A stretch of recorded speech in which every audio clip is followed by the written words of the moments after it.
FTX Crypto Cup, Carlsen and Prag's perfect 6 out of 6, Liren's chance, and Harlem officers play teens at chess.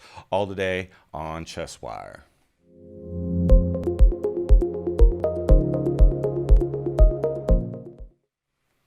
Good morning and welcome to ChessWire. I'm your host, Adam Carter, with your morning news.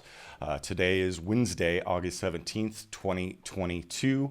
If you have any questions, comments, or requests, please put them in the chat and I'll get to them after the news. Also, remember to follow and subscribe here on Twitch. For every 200 new subs or 20 new subs or 200 new followers, I'll be doing a giveaway for a $100 gift card to Amazon.com or a diamond membership to chess.com.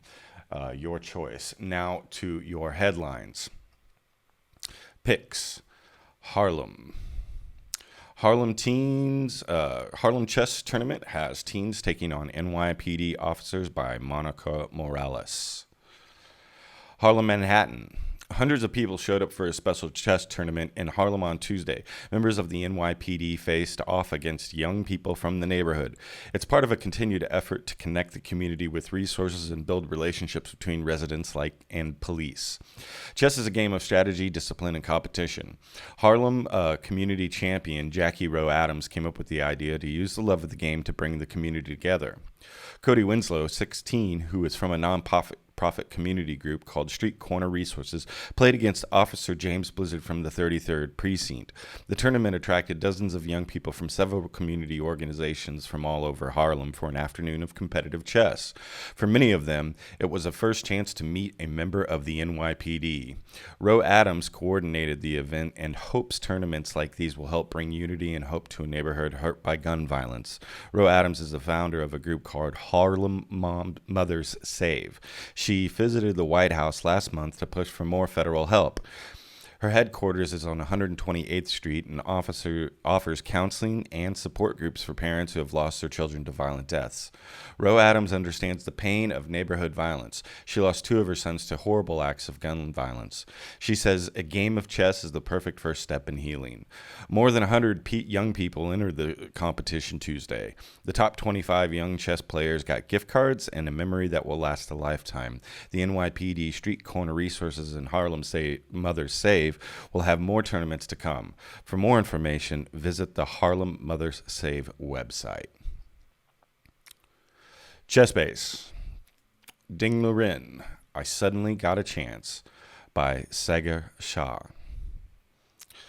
Liren had a very tough start at the 2022 Candidates Tournament. He lost the first game, and a series of 7 draws ensued. At that point, the world number 2 began to score one win after another, ending with the very impressive 8 out of 14 in second place. We conducted an interview with him discussing his performance at this elite event, going through the critical positions in each one of his games. On July 21st, about 2 weeks and a half after Ian Nepomniachtchi had won his second consecutive candidates tournament, Magnus Carlsen announced he will not defend his world championship title. As per the rules, the player who got second place in the candidates automatically becomes a challenger for the world crown. Liren scored a last round win at the tournament in Madrid to finish the candidates in second place.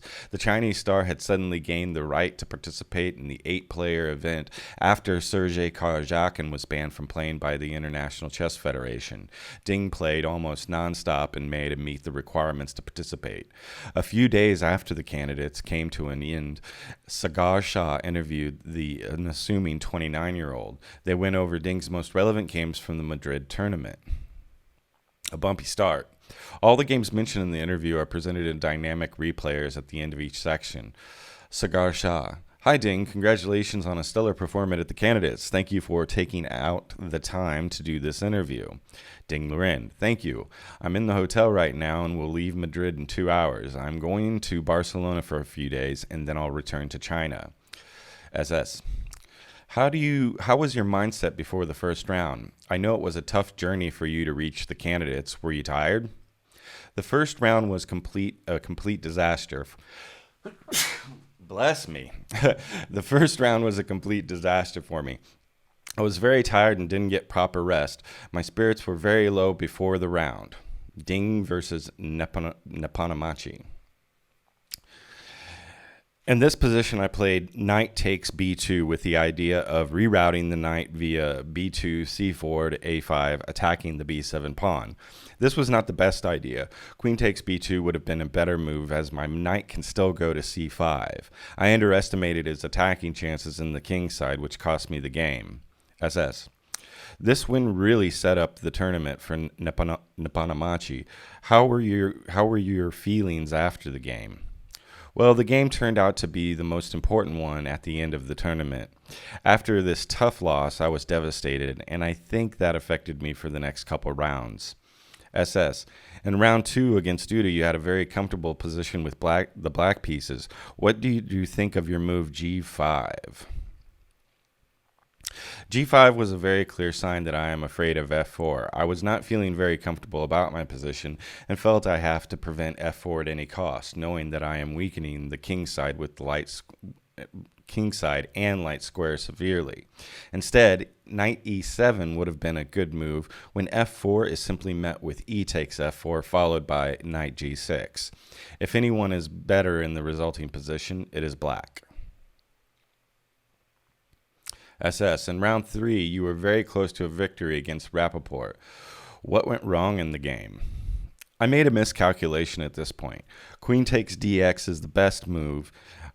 Queen takes d8 is the best move in the position, and I calculated queen takes d8, queen takes e4, bishop takes e2, queen takes g2, check, king e1, queen h1 check, bishop to f1, queen eh check, leading to a draw by perpetual. I missed the fact that after queen h1 check, white can play king d2, and it's completely winning. Instead, I played queen takes e2 in the game, giving black chances to hold the game. SS. In the round 5 game against Rajabov, you got a chance at move 40. Did you consider bishop takes d4? I did consider it, but I was unsure about 40. Bishop takes d4, 41. Bishop takes d4, knight f5, bishop c5, queen c6, queen d8 check, king h7, knight g5 check, king g6. This is winning. But during the game, I was not so confident about my calculation. I was worried that if I miss something, it'll be a very quick loss. Trying to be cautious and win the game without any risk, I played 40 g6. As it turned out, it is too slow, and Rajabov got counterplay right in time to hold a draw. Giri to the rescue. Against Nakamura in round 6, you basically navigated his entire prep over the board.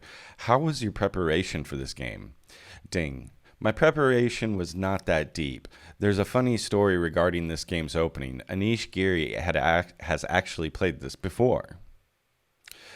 This a4 followed by rook a3 idea was played by Anish against David Anton Gujarro, and he won the game. The day after Anish played this game, 2019, Anish messaged me this game on WeChat saying, "Ding, this is for you." Because I had helped him to qualify for the Candidates 2020 by finishing second in the World Cup, Anish got the rating spot, smiling.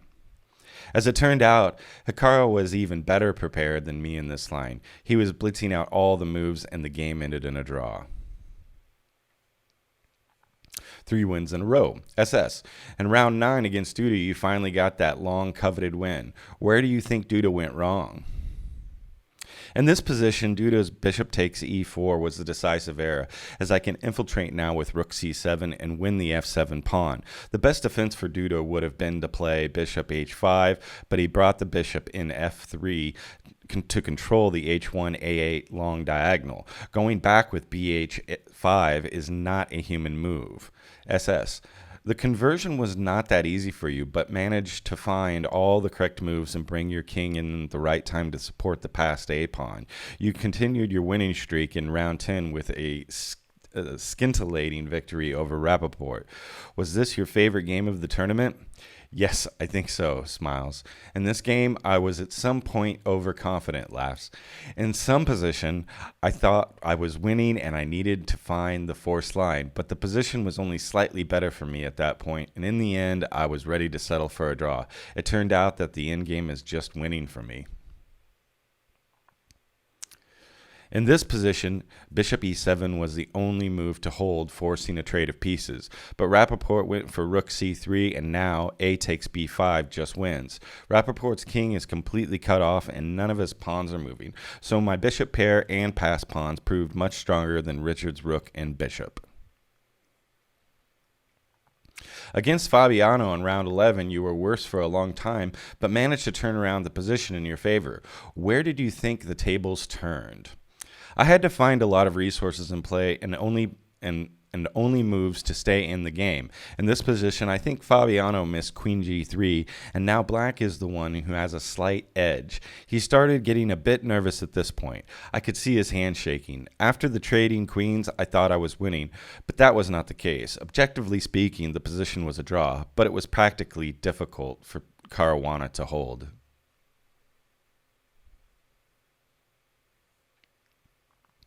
A setback against Radjabov.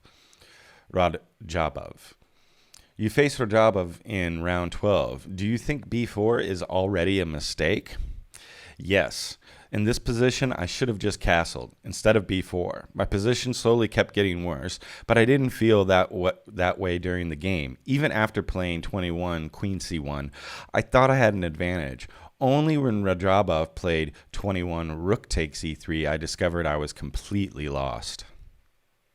SS. In the interview after this game, you were very calm and collected and mentioned that chess is fair. Why did you say that?